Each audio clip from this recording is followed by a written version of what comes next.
Hi, I want to do a video today that possibly goes into a little bit more detail than some of the videos that normally I will post up, in that I want to get into the nitty-gritty of a subject that appears on the surface to be very controversial, and that is, should one avoid or consume saturated fat?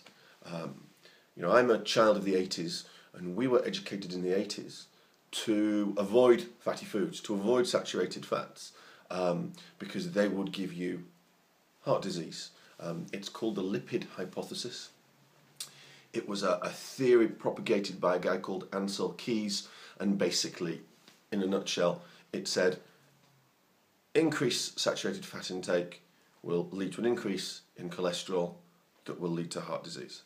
Now, what's interesting is that the main source of my education back then was primarily bodybuilders and bodybuilding magazines and books and things like that, and I used to follow a guy called Vince Gironda, or Gironda, never known the exact way to pronounce his name. But what Gironda said was, this was bullshit, be wary of sugars.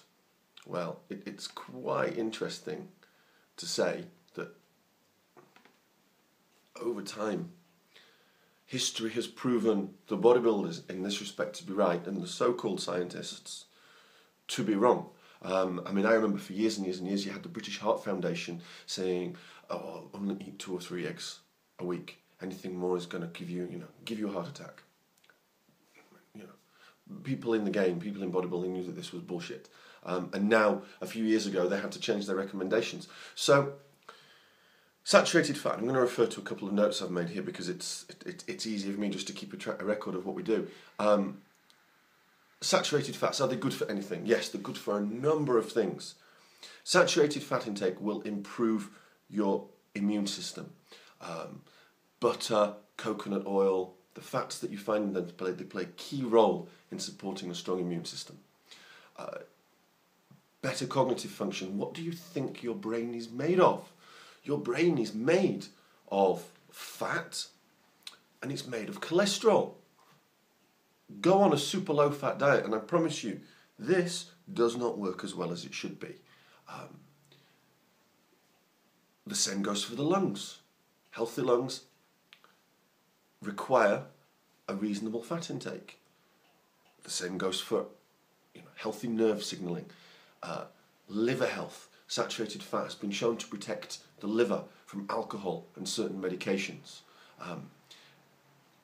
Bone health. Saturated fat is required for calcium to be effectively incorporated into bone.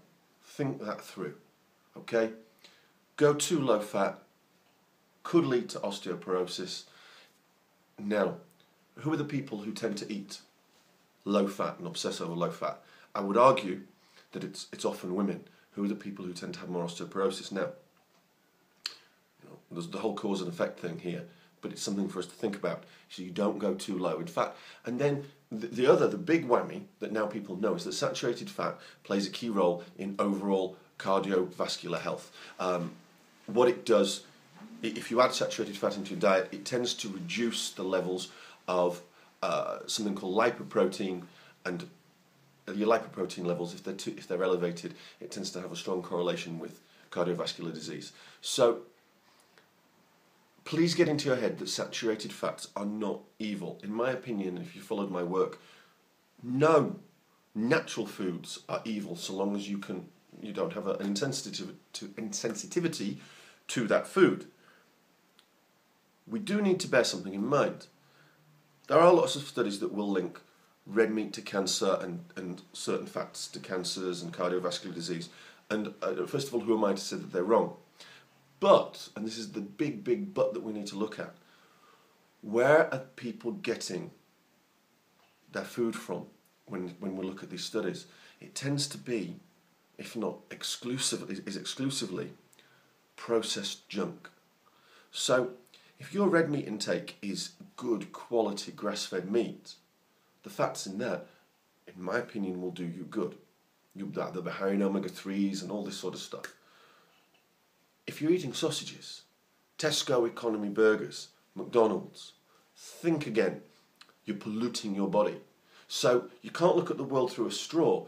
All red meat is good. No. All red meat is bad. No. If you're eating, you are what you eat. Are you what you eat? Or are you what your food eats? Because we're all part of the food chain. So this is why, in my opinion, it's important to look at where our food comes from and not to ever look at the world through a straw when it comes to any aspect of health, nutrition, and life in general. Dietary fats are absolutely essential for so many biological processes. It's not true, right? You don't, on the other hand, need carbohydrates. There's no such thing as an essential carb. So we need protein, we need fat.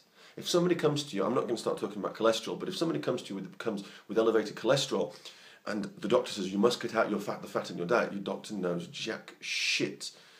You need to cut out the things that cause inflammation, which tend to be sugars and processed foods. So saturated fats, by all means, go crazy on the saturated fats. What sources can you get these saturated fats from? Coconut oil. I like raw dairy products. Raw dairy obviously being, cheese, butter, milk, cream, and grass-fed meat. You can also get fat from this wild salmon and all various different things. Saturated fat is not evil.